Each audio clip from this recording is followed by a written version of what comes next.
معزز سامعین، ساری تعریفیں، حمد، کبریائی، عظمت اللہ احکم الحاکمین کے لیے، بے شمار درود و سلام نبی کریم احمد مجتبی محمد مصطفیٰ محمد کریم صلی اللہ علیہ وسلم کی ذات گرامی کے لیے۔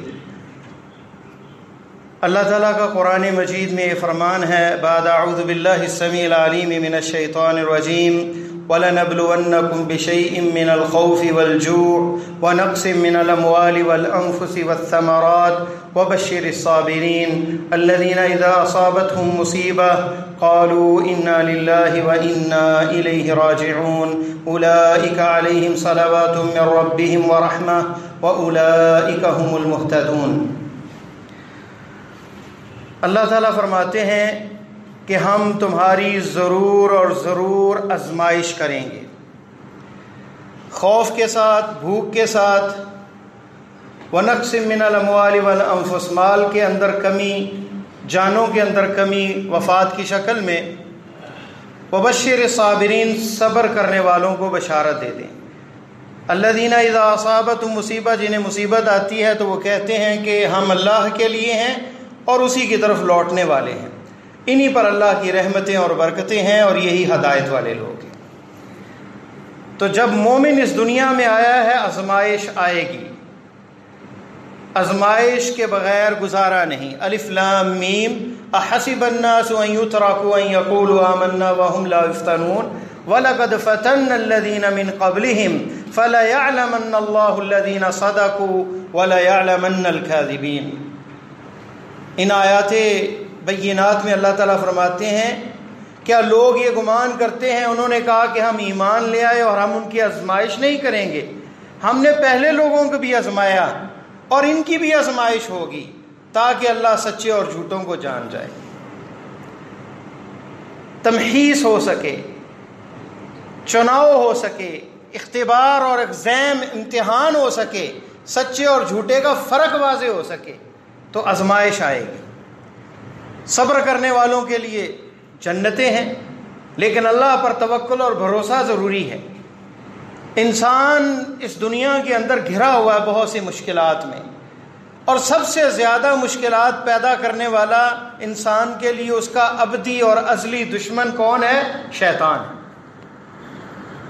شیطان جو ہے اس کی ذریت بھی ہے، ہر انسان کے ساتھ ایک شیطان ہے، حتیٰ کہ نبی کریم صلی اللہ علیہ وسلم کی حدیث ہے، فرمایا کہ میرے ساتھ بھی ایک شیطان ہے، اللہ کہ وہ یا تو میرا تابع دار ہو گیا، یہ معنی ہے اس کا اسلم کا، یا دوسرا معنی یہ ہے کہ اللہ تعالیٰ نے مجھے اس سے سلامتی سے رکھا ہوا ہے، اس سے بچا لیا ہے، تو وہ مجھے لا یامرنی الا بخیر، وہ مجھے خیر کے ہی حکم دیتا ہے، برائی کی طرف دعوت نہیں دیتا۔ تو یہ تو پیارے حبیب صلی اللہ علیہ وسلم ہے، میں اور آپ ہماری کیا حیثیت ہے؟ ہر ایک کے ساتھ شیطان ہے، جسے یہ عاملین لوگ قرین کہتے ہیں۔ قرین کیا ہوتا ہے؟ کسی عامل کے پاس چلے جائیں جو جادوگر اور جنات کے ساتھ جس کا معاملہ ہے، اور شیطان اس کے ساتھ ہی تعاون کرتا ہے، جو کفر کا مرتکب ہو، لوگوں کے سامنے بڑا وہ امامہ پہن کے چاہے کھڑا ہو، لیکن وہ کفر کا مرتکب یا تو شیطان کو سجدہ کرے گا یا قرآن کی اہانت کرے گا واش روم میں، لوگوں کے سامنے بڑا نیک بنے گا، اور پھر شیطان کچھ چیلے اس کو دے دیتا ہے۔ وہ جب آتا ہے بندہ اس کے پاس حاجت لے کے کہ مجھے یہ پریشانی ہے، یہ مسئلہ ہے، تو وہ کہتا ہے چپ ہو جاؤ، تمہیں بتانے کی ضرورت نہیں۔ اس کا شیطان جو اس کے ساتھ ہے، وہ اس بندے کے ساتھ جو شیطان ہے اس سے ہم کلام ہوتا ہے، اس سے وہ سن لیتا ہے چیزیں اور اس کے کان میں بتا دیتا ہے، اس کو یہ مسئلہ ہے، اس کا یہ فلاں شہر سے آیا، اتنی اس کی اولاد ہے۔ وہ بندہ جاتا ہے، اسے کہتا ہے کہ میں نے تو اسے بتایا بھی کچھ نہیں، یہ تو بڑی پہنچی ہوئی سرکار ہے، اس نے تو مجھے بتا دیا کہ تمہارے اتنے بچے ہیں اور یہ معاملہ ہے اور فلاں جگہ یہ ہوا تھا، یہ تو بڑا نیک آدمی، یہ تو بڑی پہنچی ہوئی سرکار ہے۔ حقیقت یہ ہے کہ وہ بڑی پہنچی ہوئی سرکار ہے شیطان کے پاس، اللہ کے ہاں تو وہ سب سے اسفل السافلین ہے جو کفر کا مرتکب ہوتا ہے۔ اور یہی بازار سجا ہوا ہے اکثر، جہاں رش اور بڑی لائنیں لگی ہوئی ہیں کہ جناب بابا جی تو دلوں کے بھید بھی بتاتے ہیں، اور جو پچھلے معاملات ہیں وہ بھی، اور جو فون آتے ہیں ہمیں وہ بھی یہ کہ حساب کر کے بتائیں جی ہمیں کیا ہوا ہے۔ تو یہ بھی فراڈ ہے. حساب کر کے بتائیں. غیب کا علم اللہ کے پاس ہے. اللہ کے نبی صلی اللہ علیہ وسلم پہ جادو ہوا, نبی علیہ السلام پہ جادو یہودیوں نے کیا, لبید ابن عاصم جو ہے, اور اس حدیث کے اندر ذکر ہے آپ کو وحی کے ذریعے خبر ہوئی, فرشتوں نے آ کے بتایا, اللہ تعالیٰ نے بتایا آ کے, پھر اس کا علاج بھی بتایا سورہ فلق اور ناس کی شکل میں, جو امت کے اندر اب بھی موجود ہے. تو لیکن آج کوئی دعوے سے نہیں کہہ سکتا کہ فلاں کو نظر بد ہے, فلاں کو یہ ہے, فلاں کو وہ ہے. یہ اللہ کے پاس علم ہے, یہ امارات ہیں, نشانیے ہیں جن سے یہ وضاحت ہوتی کہ غالب ظن یہ ہے کہ اسے یہ مسئلہ ہے. تو معاشرے کے اندر اکثر جو دکانداریں بنی ہوئی ہے وہ یہی ہے کہ انہیں یا تو علم نہیں یا پھر صرف ان کا مقصد جو ہے پیسے بٹورنا ہے, اور لوگ افراط و تفرید کا شکار ہیں.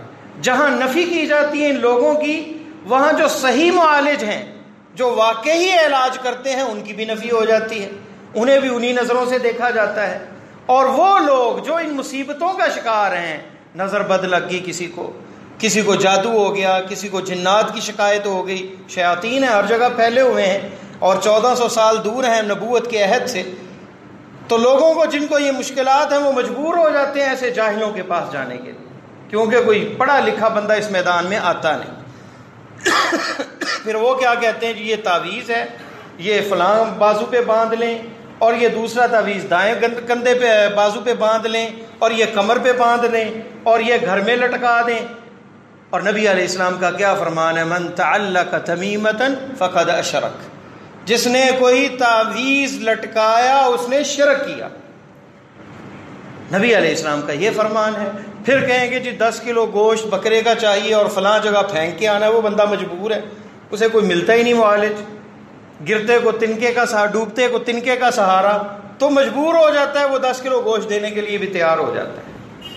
فلاں قبرستان میں پھینک آئیں جی, فلاں جگہ پہ جو ہے وہ دال پھینک کے آئیں, فلاں جگہ پہ یہ کریں, یہ سارے فضول کام ہیں.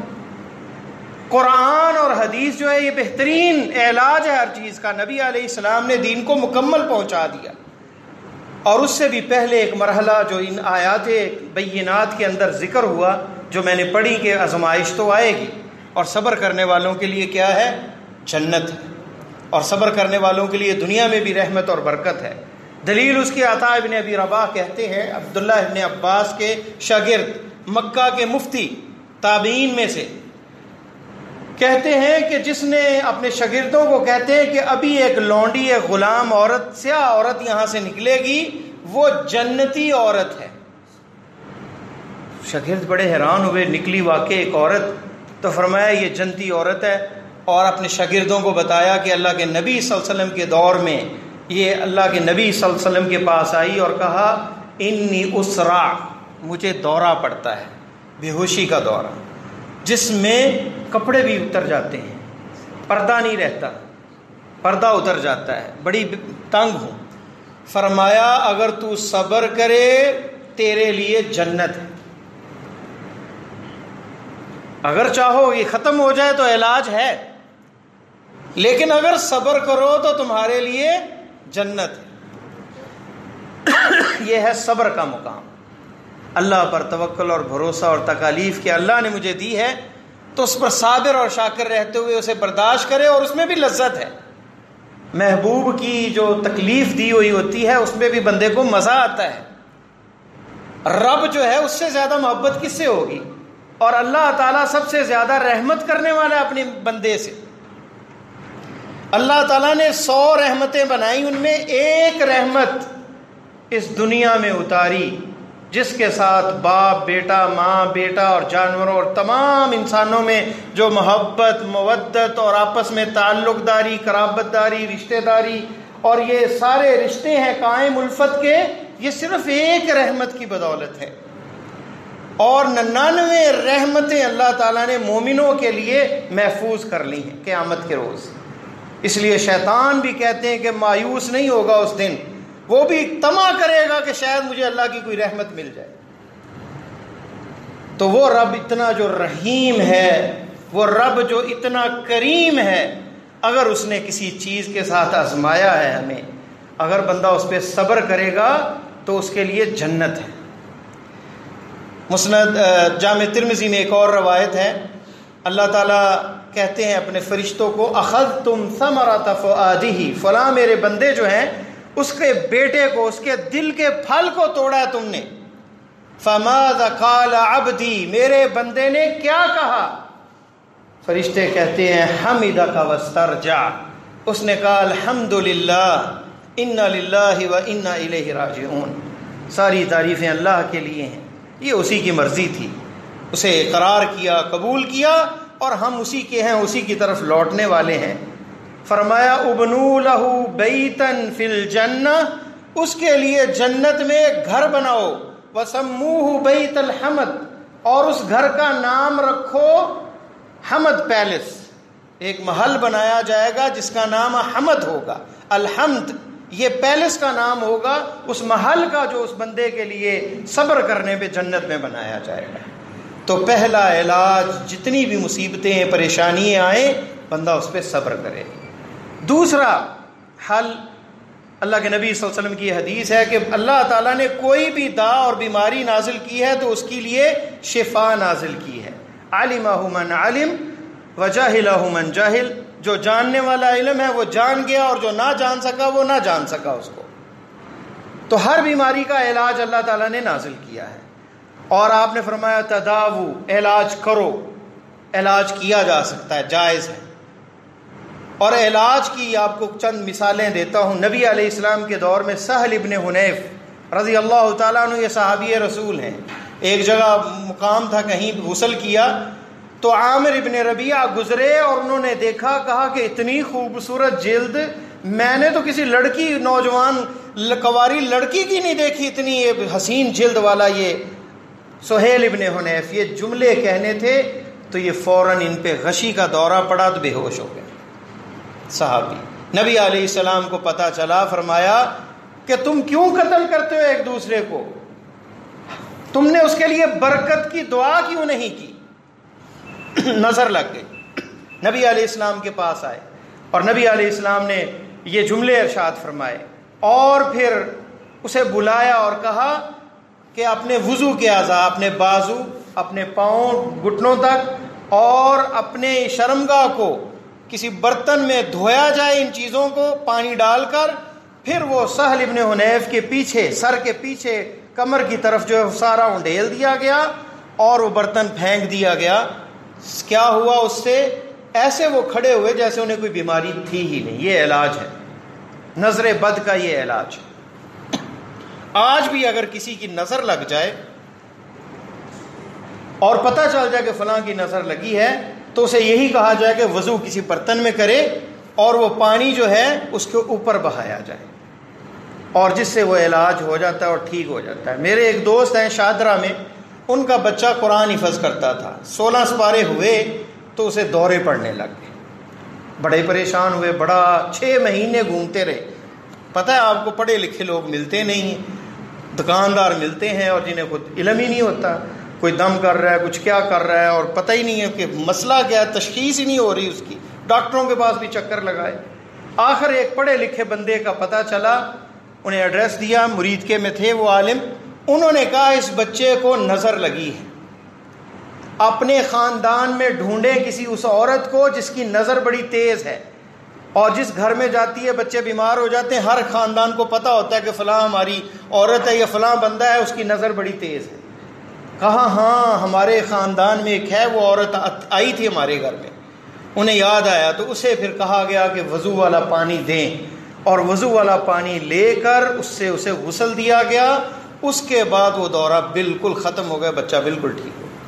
یہ ابھی کی بات ہے، 2 سال پہلے کی، سال پہلے کی. اور نبی علیہ السلام کی حدیث بھی موجود ہے اس ضمن میں. تو بہت سی احادیث موجود ہیں. اسی طرح سعد ابن ابی وقاص ایک گورنر تھے ایک علاقے میں، ایک عورت نے ان کے بارے میں کہا اہبم الکشعین، کہ یہ سعد ابن ابی وقاص کتنا شاندار ہے، ہر چیز جو ہے وہ ان کی تعریف میں جملے کہے تو فوراً ہی جو ہے وہ اترے گھوڑے سے، گھر میں آئے تو لیٹ گئے، بسترے مرض پہ لیٹ گئے اور بیمار ہو گئے. تو انہیں وہ عورت یاد آئی جس نے یہ جملے کہے تھے. فرمایا اسے بلاؤ اور اسے کہو کہ وضو کرے، اور اس کے وضو والے پانی سے غسل کیا گیا.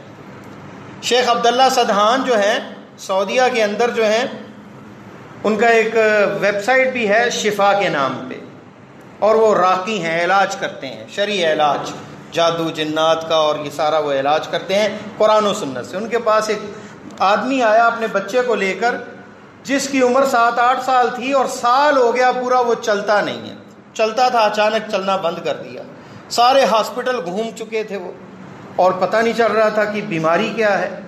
ان کے پاس ہے، انہوں نے فوراً پہچان لیا کہ اسے باپ کی نظر لگی ہے، اپنے ہی باپ کی نظر لگی ہے۔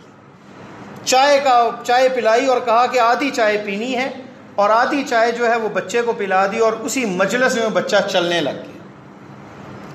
ہم بہت سے ہمارے خاندانوں میں، بچوں میں، بوڑھوں میں، بزرگوں میں، نوجوانوں میں بہنیں اور مائیں جو ہیں بیمار ہو جاتی ہیں، اور ہم ڈاکٹروں کے چکر لگا لگا کے اور فیسیں بھر بھر کے ٹیسٹ کروا کروا کے تھک جاتے ہیں، اور کوئی فائدہ ہی نہیں ہوتا۔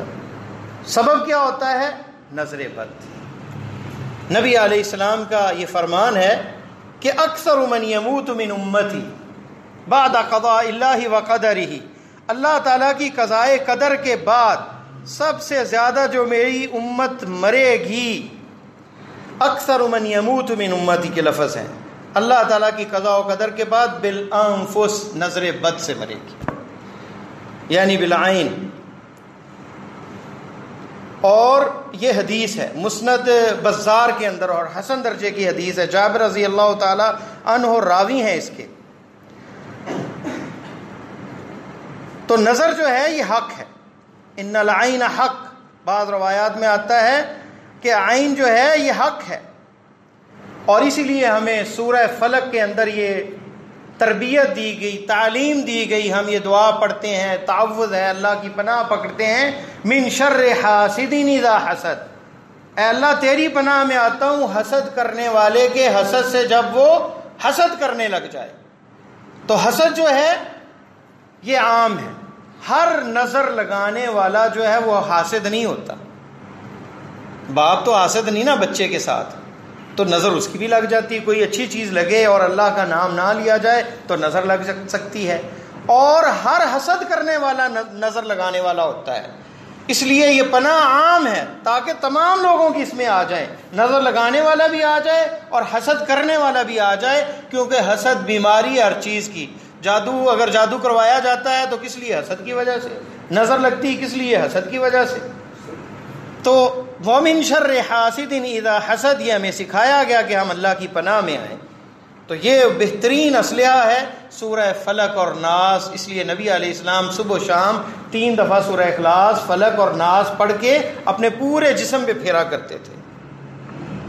عائشہ رضی اللہ تعالیٰ عنہ سے ثابت ہے کہ یأمرنی ان استرقی من العین، مجھے حکم دیتے کہ میں نظر بد کا دم کرواؤں۔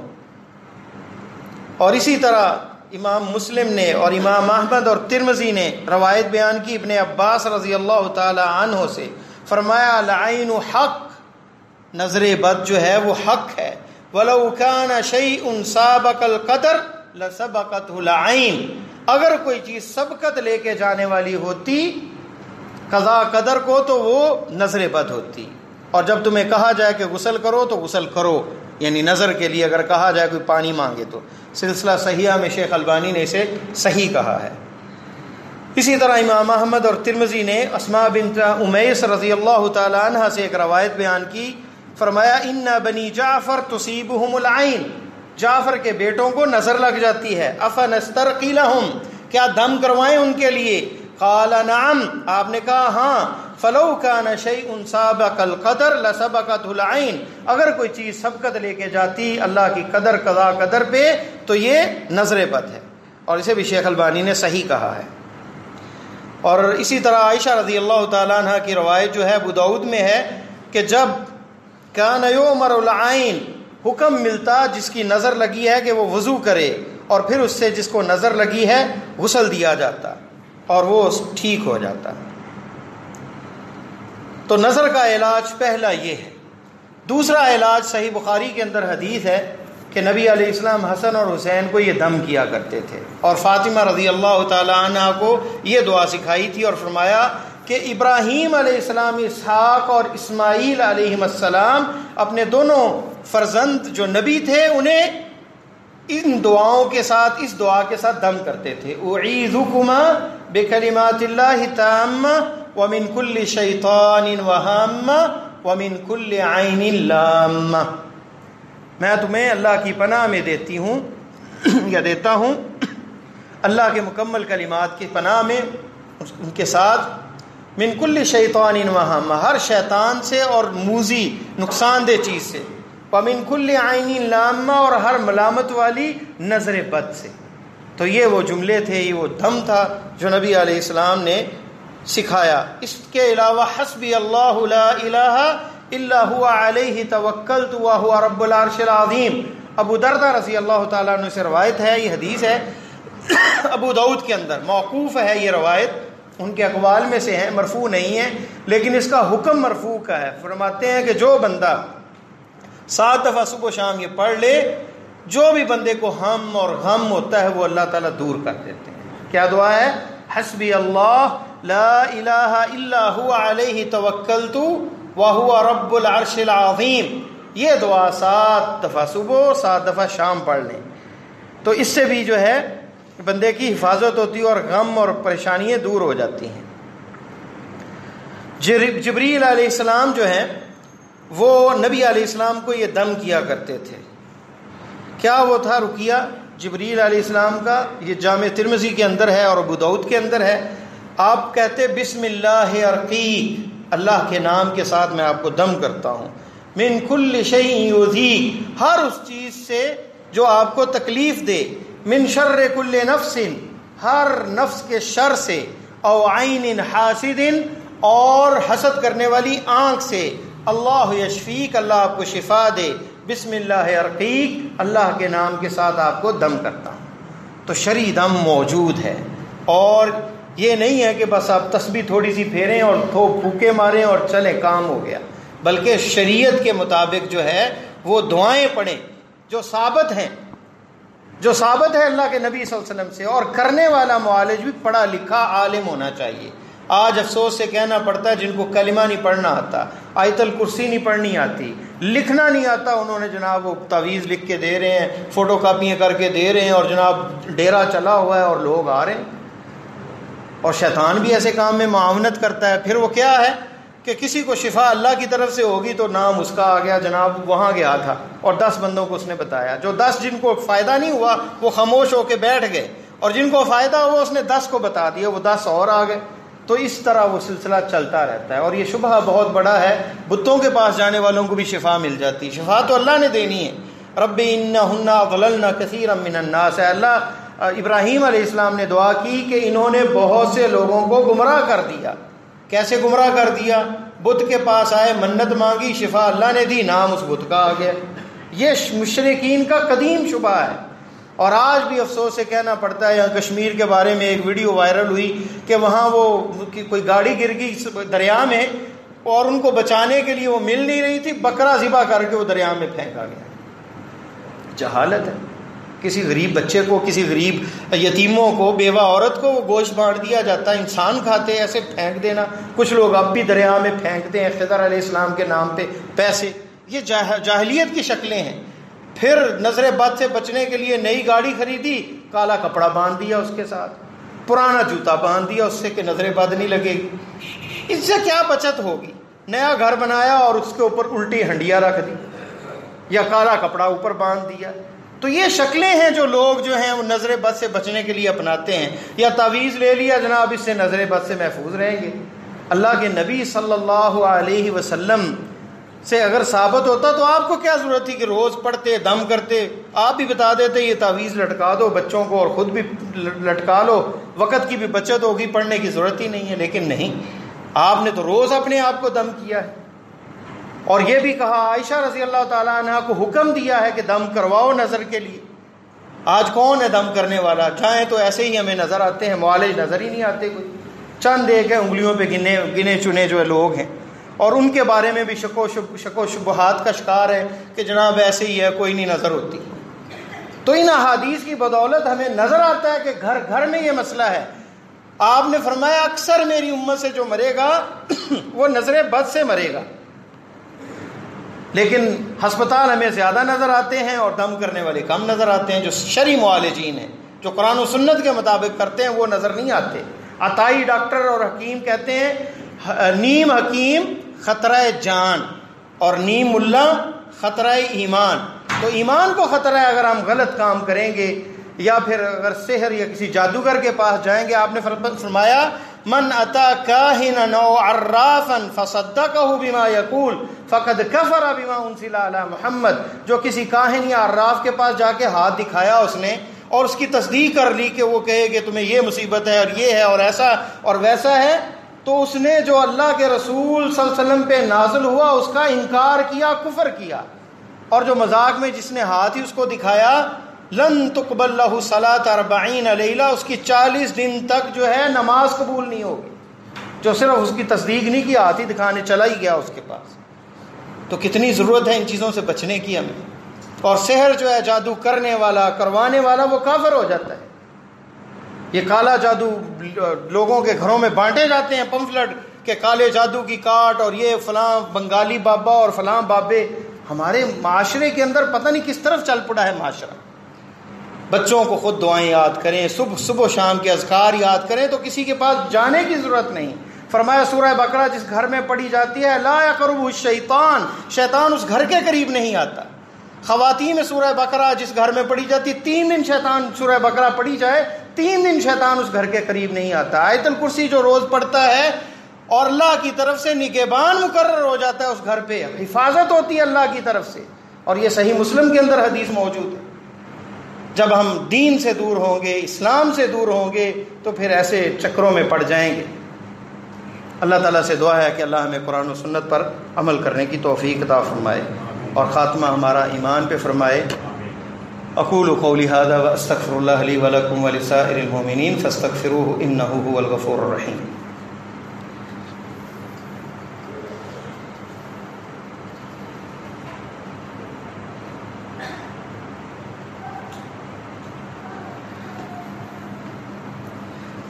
الحمد للہ رب العالمین والعاقبۃ للمتقین والصلاة والسلام علی رسولہ الامین واشہد ان لا الہ الا اللہ وحدہ لا شریک